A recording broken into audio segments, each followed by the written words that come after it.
자, 이번에는 요 바이트라는 걸로 우리가 리액트를 만들어서 방금 컴포넌트 다시 만들어 볼까 합니다. 자, 여기 들어가 보면요. 자, 이게 지금 의미하는 게 뭐냐면 우리가 어떤 프로젝트를 만들 때 이 바이트가 심플하게 다 생성해 준다는 거예요. 초기 프로젝트를. 요 지금 이렇게 뜨죠.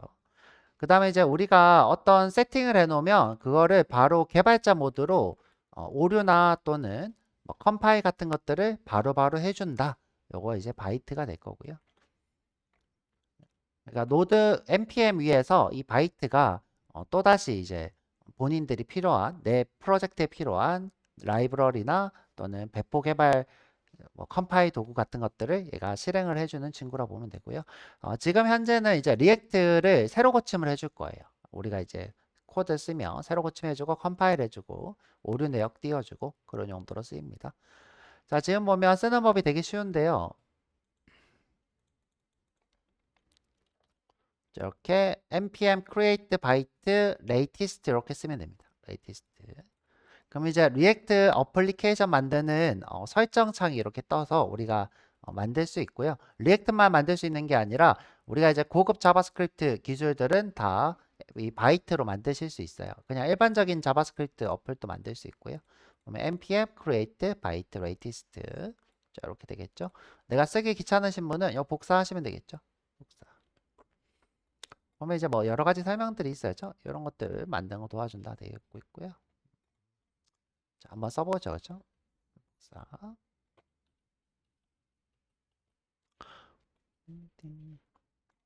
자, 저희는 어디서 할 거냐면 요 리액트 폴더 안에서 할게요.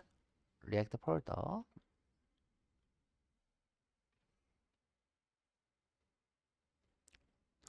자, 폴더 안에서 할 거니까 터미널 열어서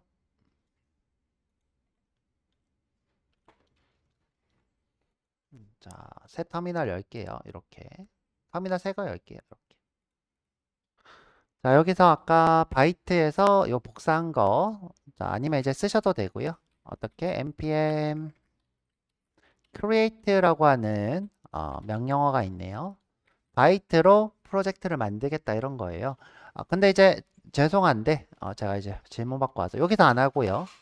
여기 리액트 폴더 안에서 할게요. 리액트 폴더 안에서 자 여기 지우고 cd 리액트예요. 리액트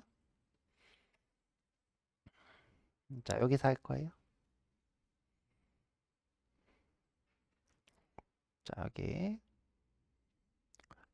자 지금 이렇게 폴더가 바뀌었죠? 여기서 npm create 여러분들 이제 npm 무조건 설치하셔야 돼요. 노드 설치를 하셔야 되고요. 여기서 바이트 latest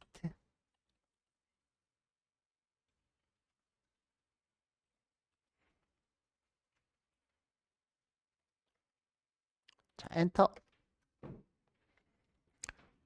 자 지금 이렇게 프로젝트명이 뜹니다.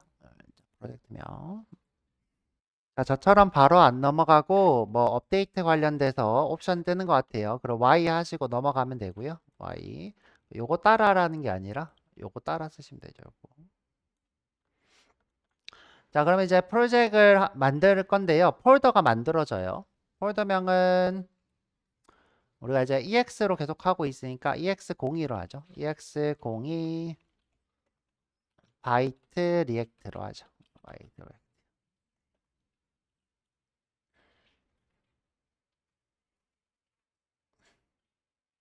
그러면 이런 폴더가 만들어집니다.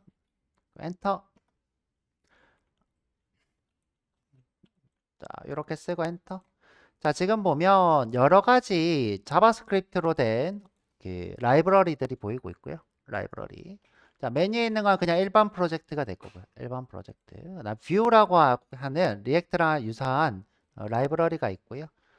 프리액트 이런 게 있는데 이건 모르겠고 얘도 잘 모르겠어요. 스발트라는 친구도 이 뷰랑 비슷하고요.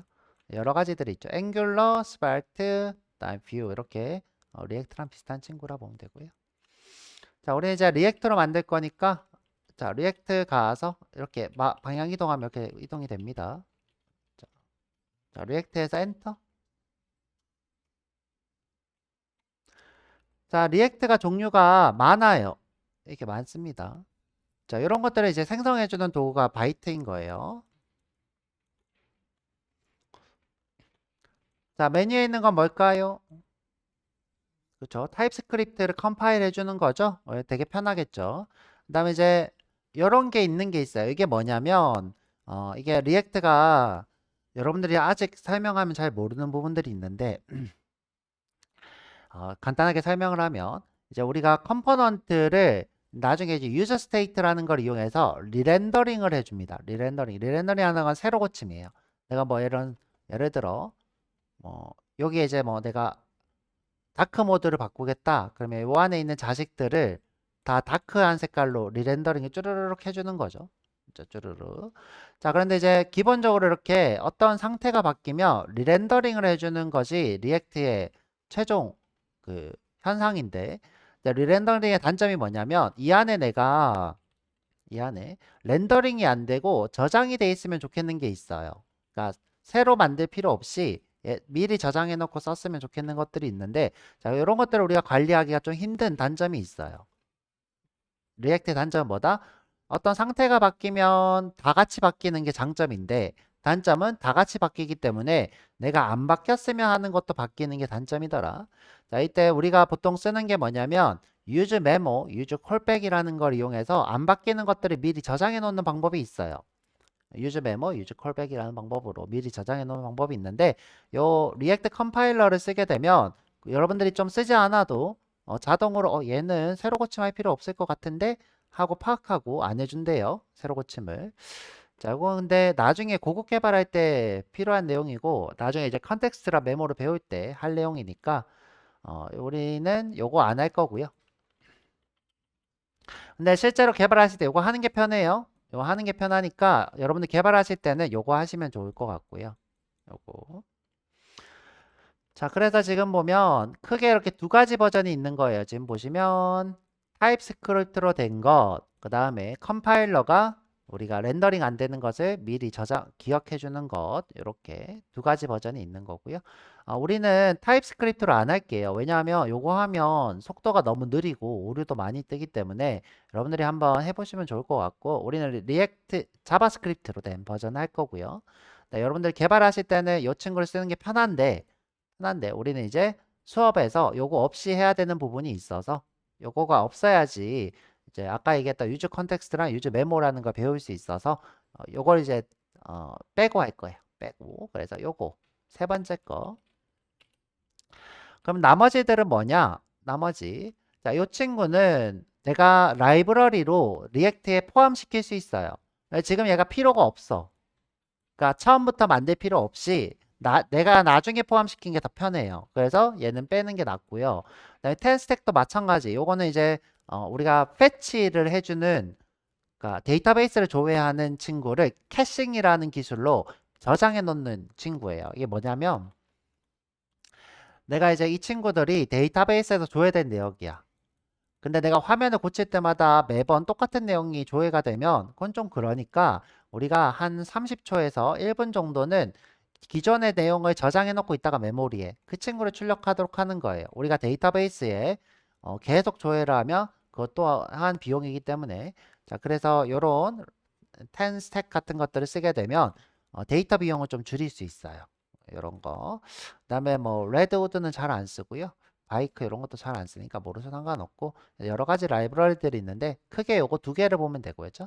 요거 두 개. 여러분들이 이제 프로젝트 만들 때는 요거를 만드는 게 제일 편하고, 내가 이제 AI를 이용해서 타입스크립트로 좀, 제가 그때도 얘기했지만 AI는 타입스크립트를 조금 더 완성도 있게 작업을 해요. 왜냐하면 우리가 타입을 추론해 줄 수 있도록 AI한테 설명해 주기 때문에.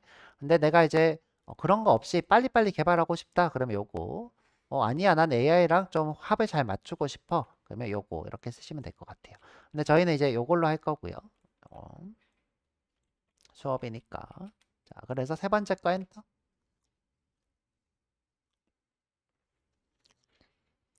자, 그럼 이제 프로젝트를 생성하면서 이제 라이브러리 주입을 해주겠다 이 뜻이에요. 너가 지금 바로 라이브러리 주입을 할 거야? 그 다음에 바로 시작할 거야? 이렇게 묻는 거예요.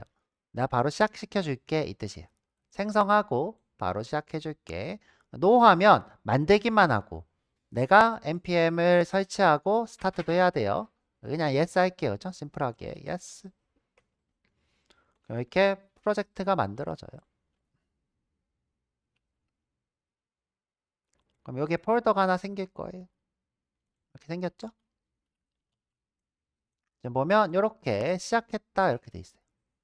시작했다. 자, 눌러보면 이렇게 초기 리액트 앱이 있고요. 초기 리액트 앱. 자, 지금 버튼을 누르면 이렇게 카운트가 이렇게 올라가는 걸 볼 수 있어요. 카운트가.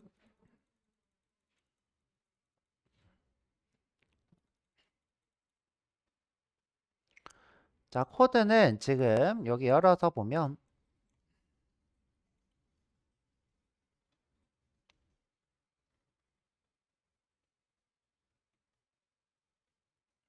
자, 요거 열어서 보면 지금 안에 노드 모드를 본인이 독자적으로 이렇게 가지고 있는 걸 볼 수 있어요. 지금 이게 npm, 그러니까 노드 프로젝트라는 거죠. 이거 하나가 노드 프로젝트고, 저건 패키지가 따로 있죠. 따로 있고요.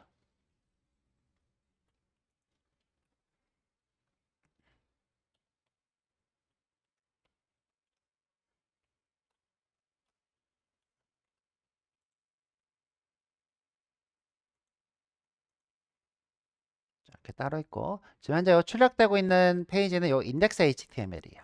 index HTML. 보면 여기 루트라고 하는 곳에 요 main JX로 이렇게 출력을 하고 있는 거고요. 자, 인덱스. 그러면 이런 것들은 다 어디 있냐? 여기 src 여기에 있고요. 우리가 만든 add.jsx가 모듈로 되어 있는 거 보실 수 있어요. 모듈로.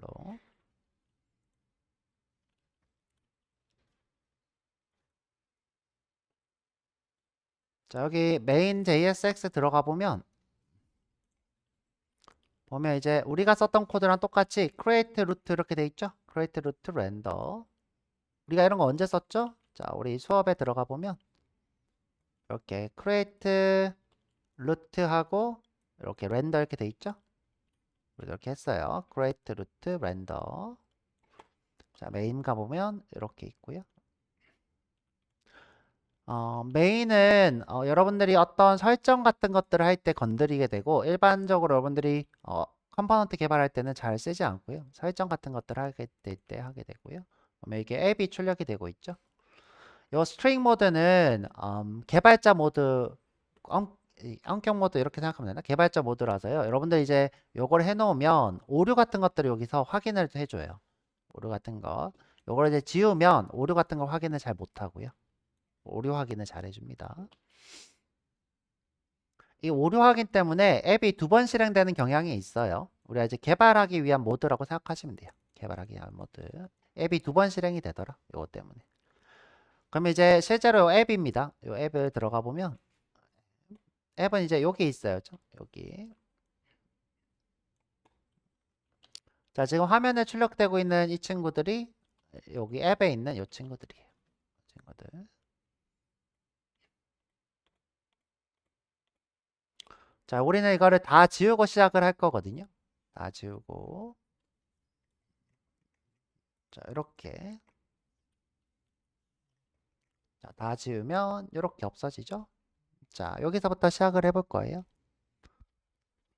자, 그래서 쉬었다가 35분에 와가지고, 네, 한번 시작을 해볼게요. 자, 이거 껐다 키는 것도 한번 해보고.